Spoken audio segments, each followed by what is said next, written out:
नमस्कार, मी रुपाली रूपम रेसिपीमध्ये तुमचं मनापासून खूप खूप स्वागत करते। तर आज आपण बालुशाही बनवणार आहोत। ही बालुशाही मी ऑर्डरसाठी बनवते, त्यामुळे 1 किलो मैद्यापासून आजची ही बालुशाही मी बनवणार आहे। मला तर 1 किलो मैद्यापासून बालुशाही कशी बनवायची किंवा काय साहित्य घ्यायचं अगदी डिटेल्समध्ये सर्व माहिती मी तुम्हाला या व्हिडिओमध्ये देणार आहे।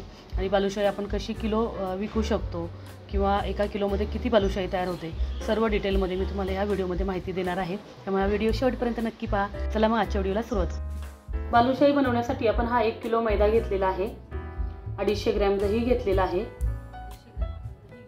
200 ग्रॅम आपण तूप घेतलेला आहे, साजूक तूप घेतलेला आहे, त्याऐवजी तुम्ही डालडाही वापरू शकता, आणि बेकिंग पावडर घेतलेली आहे, आणि अगदी थंड पाणी घेतलेलं आहे फ्रीजमधलं। आता सुरुवातीला आपण अर्धा चमचा बेकिंग पावडर घालायची आहे, अर्धा चमच्यापेक्षाही थोडीशी कमी घाला। अर्धा चमचा मीठ घातलेला आहे। कुठल्याही गोड पदार्थामध्ये मिठामुळे चव येते। आता त्यामध्ये आपण घालायचं आहे तूप, दही, आणि हे सर्व मिक्स करून घ्यायचं आहे अगदी व्यवस्थित।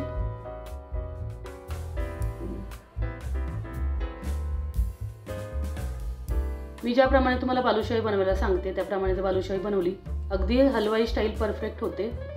आता थोडं थोडं पाणी घालून आपल्याला हा मैदा छान व्यवस्थित मळून घ्यायचा आहे। मळताना एक काळजी घ्यायची, आपल्याला कणिक आपण जसं मळतो तशी मळायची नाहीये, अगदी हलक्या हाताने मळायची आहे। मैदा आपल्याला थोडासा रपच ठेवायचा आहे, एकजीव करून घ्यायचा नाहीये।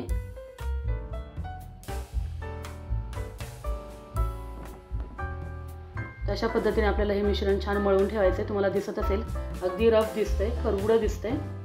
अशा पद्धतीनेच हे मिश्रण आपल्याला मळून ठेवायचं आहे। एक 15 ते 20 मिनिटं झाकण ठेवूया, तोपर्यंत आपण पाक तयार करायला घेऊयात। पाक बनवण्यासाठी 1.25 किलो मी साखर घेतलेली आहे,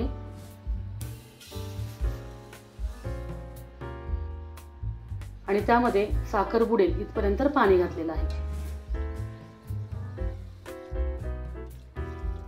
अगदी साखर जेवढी बुडेल तेवढेच पाणी घालायचं आहे, म्हणजे पाक आपला लवकर होतो। जास्त पाणी घातलं तर पाक बनवायला उशीर लागतो। जोपर्यंत साखर विरघळत नाही तोपर्यंत एकसारखं हलवत राहायचंय। अगदी एक तारी पाक आपल्याला बनवायचा आहे, जास्त कडक पाक बनवायचा नाहीये। म्हणजे बालुशाही बनवताना पाक कसा बनवावा हे पण लक्षात ठेवायचंय। जास्त जर कडक आपण पाक बनवला तर बालुशाहीमध्ये पाक मुरत नाही। आता त्या पाकामध्ये चवीसाठी थोडंसं मीठ घालायचं आहे।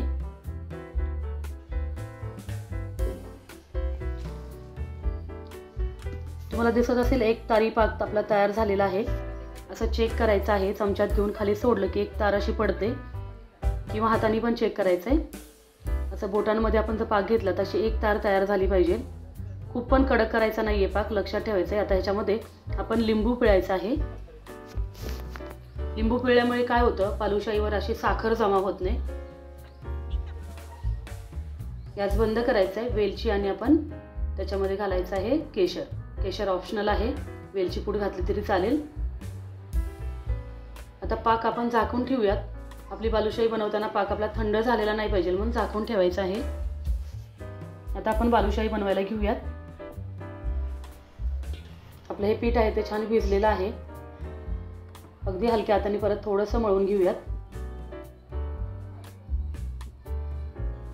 अगदी छोटे छोटे मी बालुशाही बनवणार आहे, मिनी बालुशाही। तेवढ्या आकाराचे गोळे घेऊन अशा पद्धतीने बालुशाही बनवायची आहे। अगदी रपाच ठेवायचं आहे, जास्त त्याला मळून घ्यायचं नाहीये। अगदी हलक्या हाताने मळून त्याला थोडंसं मध्ये आपल्याला अशा पद्धतीने प्रेस करून घ्यायचं आहे। अंगठ्याने किंवा बोटाच्या साहाय्याने तुम्ही असं प्रेस करून अशा प्रकारच्या मिनी बालुशाही तुम्ही बनवू शकता। तुमच्या आवडीनुसार तुम्ही साईज ठेवू शकता। अशा पद्धतीने मी बालुशाही बनवून घेतलेल्या आहेत। आता आपण तळून घ्यायच्या आहेत। तळण्यासाठी मी तेल गरम करण्यासाठी ठेवलेलं आहे। बालुशाही तळताना सुद्धा काळजी घ्यायची आहे की ज्यावेळेस आपण सुरुवातीला तेलामध्ये बालुशाही सोडतो त्यावेळेस तेल अगदी गरम झालेलं नाही पाहिजे, हलकंसं गरम तेल पाहिजे। त्यावेळेसच बालुशाही तेलामध्ये सोडायची आहे, आणि अगदी मंद गॅस करून आपल्याला ही बालुशाही तळून घ्यायची आहे। जोपर्यंत बालुशाही तळून अशी तेलावरती तरंगत नाही तोपर्यंत त्याला हात लावायचा नाहीये। आता बालुशाही तळून वरती आल्यानंतर अगदी थोडासा गॅसची फ्लेम आहे ती वाढवायची आहे।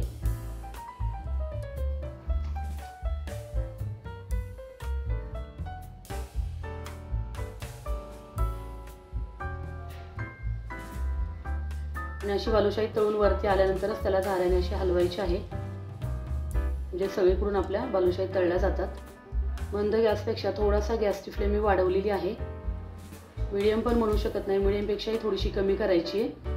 अशा पद्धतीने आपल्याला लाईट ब्राऊन होईपर्यंत बालुशाही तळून घ्यायची आहे।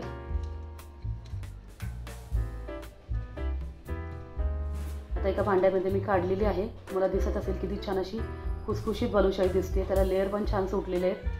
आणि गरम गरम असतानाच आपल्याला पाकामध्ये ही बालुशाही टाकायची आहे। बालुशाही गरम असेल, पाक पण आपला गरम असेल तर बालुशाही पाकामध्ये लवकर मुरते।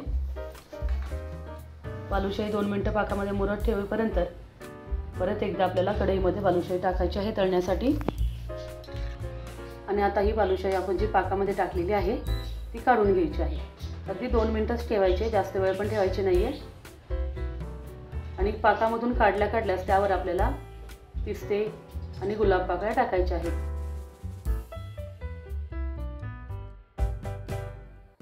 गुलाब पाकळ्यामुळे त्याचा सुगंध पण छान येतो। नेहमी लक्षात ठेवायचं आहे, बालुशाही तळताना फुल गॅस करायचा नाही आहे। फुल गॅस करून बालुशाही तळली तर बालुशाहीला लेअर पण सुटत नाहीत आणि बालुशाही आतून कच्ची राहू शकते। त्यामुळे अगदी मीडियमपेक्षाही कमी फ्लेम करून आपल्याला बालुशाही तळून घ्यायची असते। तर अशा पद्धतीने सर्व बालुशाही मी तळून घेतलेल्या आहेत। तुम्हाला दिसत असेल किती छान अशा आपल्या बालुशाही तयार झालेल्या आहेत। आतून अगदी रसरशीत आणि वरून खुसखुशीत अशी आपली बालुशाही तयार होते। आपण जो पाक बनवला होता त्यापैकी एवढा पाक आपला शिल्लक राहिलेला आहे। थोडासा पाक शिल्लकच राहतो, कारण जर अगदी कट पाक बनवला तर बालुशाहीला पाक कमी पडतो आणि बालुशाही आपली पाकामध्ये मुरत नाही। आपण 1 किलो मैदा घेतलेला होता, 1 किलो मैद्यामध्ये 2.5 किलो बालुशाही तयार होते। आणि ही बालुशाही तुम्ही 500 रुपये किलोपर्यंत विकू शकता। आणि जर तुम्ही साजूक तुपामध्ये पूर्ण बालुशाही बनवली, म्हणजे तुपामध्येच तळली, तर ती बालुशाही तुम्ही 750 ते 800 रुपये किलोपर्यंत विकू शकता। तर मागची रेसिपी तुम्हाला कशी वाटली मला कमेंट करून नक्की कळवा। व्हिडिओ आवडल्यास लाईक करा, शेअर करा आणि नवीन असाल तर सबस्क्राईब करून शेजारील बेल आयकॉन दाबायला विसरू नका। आणि हा व्हिडिओ जास्तीत जास्त शेअर करा।